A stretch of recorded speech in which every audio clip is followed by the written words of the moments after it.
try to be useful. Do things that are useful to your fellow human beings, to the world. It's very hard to be useful. Very hard. Are you contributing more than you consume? Can you try to have a positive net contribution to society? I think that's the thing to aim for. Not to try to be sort of a leader for the sake of being a leader or whatever. A lot of times, the people you want as leaders are the people who don't want to be leaders. If we think about young people in high school, maybe in college, what advice would you give to them about if they want to try to do something big in this world, they want to really have a big positive impact, what advice would you give them about their career, maybe about life in general? Try to be useful. Do things that are useful to your fellow human beings, to the world. It's very hard to be useful. Very hard.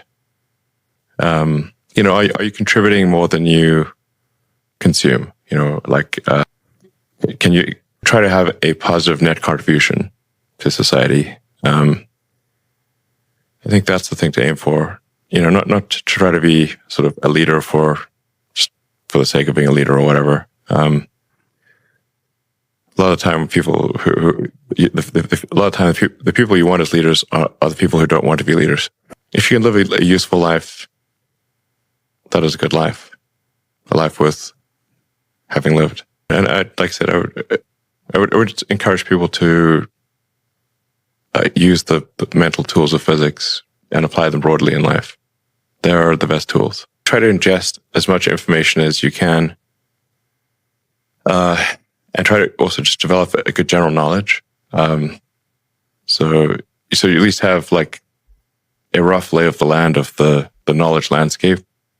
Try to learn a little bit about a lot of things. Because you might not know what you're really interested in. How would you know what you're really interested in if you at least aren't like doing a peripheral exploration of broadly of the knowledge landscape? And you talk to people from different walks of life and different industries and professions and skills and occupations. Try to find something where there's an overlap of your talents and what you're interested in. So people may be good at something, or they may have skill at a particular thing, but they don't like doing it. So you want to try to find a thing where you your combination of the things that you're inherently good at, but you also like doing. And reading is a super fast shortcut to figure out where are you. You're both good at it, you like doing it, and it will actually have positive impact. Well, you got to learn about things somehow. So reading a broad range, just really read it. At one point when I was a kid, I read through the encyclopedia. So that was pretty helpful. Maybe read through the condensed version of the Encyclopedia Britannica. I'd recommend that. You can always skip subjects where you read a few paragraphs and you're not interested. Just jump to the next one.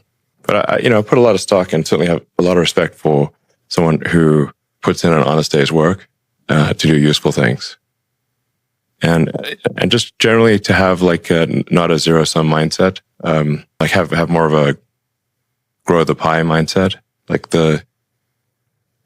If you sort of say when I see people perhaps including some very smart people kind of taking an attitude of doing things that seem like morally questionable, it's often because they have at a base sort of axiomatic level a zero sum mindset, and they, without realizing it, they don't realize they have a zero sum mindset, or at least they don't realize it consciously.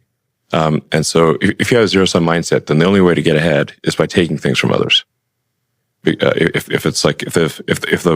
the pie is fixed, then the only way to have more pie is to take someone else's pie. But this is false. Obviously, the pie has grown dramatically over time, the economic pie. So in reality, you can have.